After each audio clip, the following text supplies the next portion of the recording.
Well, good morning. This is Plant Smart Living with Farmer Fred. I'm really glad you could join me today. It's a nice day here in Pennsylvania. Well, anyhow, I wanted to give you some tips and ideas on how you can direct sow mustard India or mustard greens in your vegetable garden. So I'm really glad you could join me today.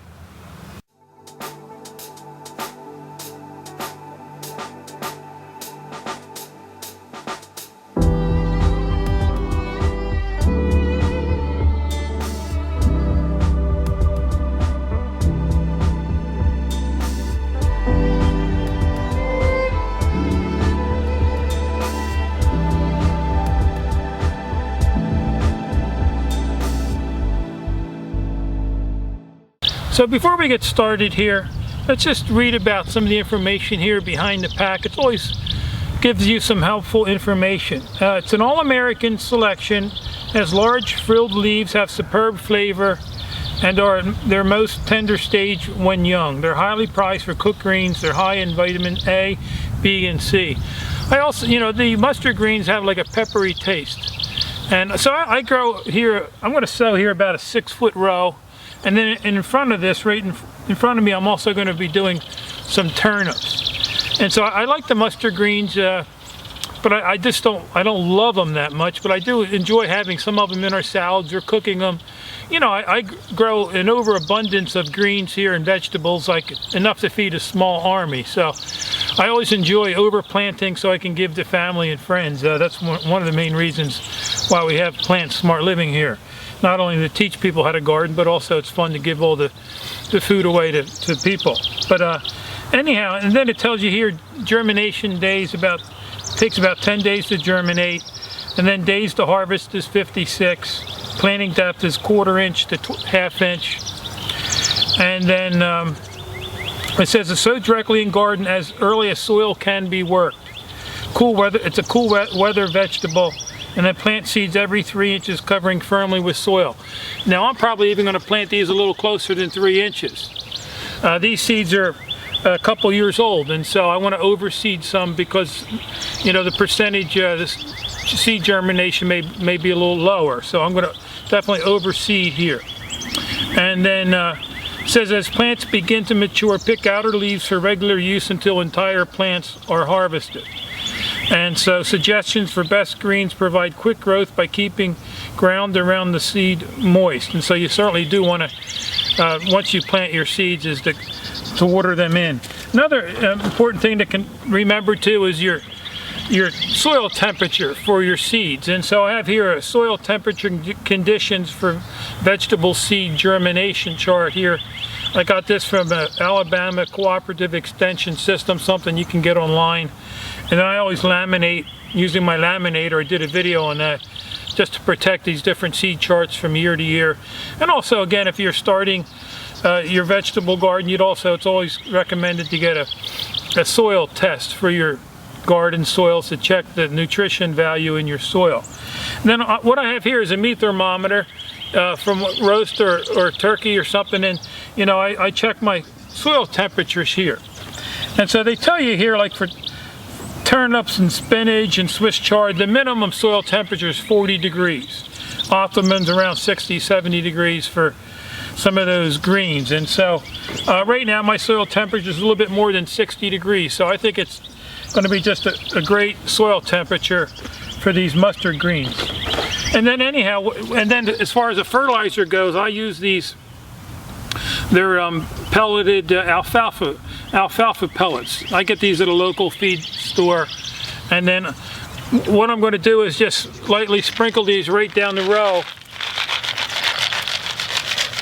where I'm going to be planting, and then take my trusty garden fork and then just work that back in the soil. I would work it back about 24 inches, so you have plenty of nice loose soil for the roots to spread. Some people use a cultivator. That's fine if they prefer to, but I do everything now just using my handy garden fork because my soil here is a composted leaf mulch amended with topsoil, and that's about a 50-50 mix.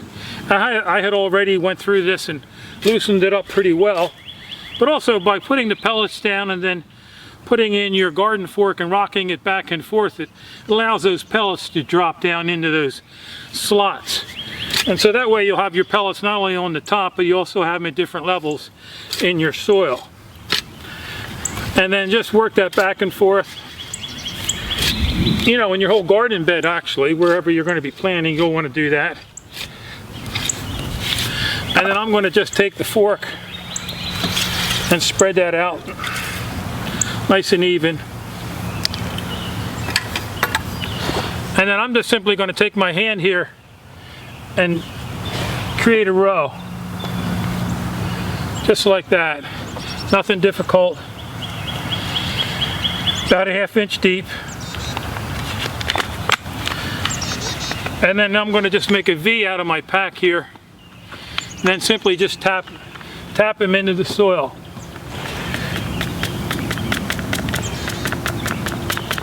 It may take a few seconds to get a rhythm going, but once you get it going, they just start dropping out nice and evenly in your soil.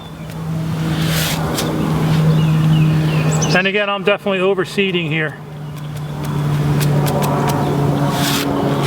because I have plenty of seeds to use up. And so then I'm just going to take my hand and just push it right back in. You also want to I'm going to put a rock on each end of the row. You know, whatever I have handy. Sometimes I'll have my fiberglass tent rods to use, but a rock or any type of marker will work good. And then just simply fill your row back in, your trench, and tap it down nice with your hand or your rake, whatever you have handy. And then you'll just simply want to take your watering can and just gently water that in real nice. Now you could also cover these with a row cover. I have certainly done that on some of my other videos, and that works fine too. So right in front of me, I'm also going to be growing, like I said, a row of turnips here. And then on the other end, I'm going to be growing some indeterminate tomato plants. And then I have my sign here that says Mustard India. Again, mustard greens, they definitely have a nice, unique flavor to them. So, looking forward to having some nice mustard greens here. Like I said, it adds a nice taste to your salads, or you know, even cooking your greens with some garlic and all. You know, we just love our greens here now in our family. My wife and I, especially since we're plant-based, and you know, we've experienced some amazing results in our health by, you know, getting away from the meats and the dairies and the oils, those foods that injure our bodies, and then switching our fuel over to potatoes and rice, and you know, and vegetables. You know, personally, I've lost 65 pounds, and my blood pressure and my cholesterol just plummeted, and my energy have just skyrocketed. So, you know, I couldn't be happier, especially gardening now. It's just a lot easier to be out here in my garden having all this extra energy. So anyhow, I hope this video has been helpful for you. If you have any questions or comments, feel free to leave them in the section below. So until next time, this is Plant Smart Living with Farmer Fred.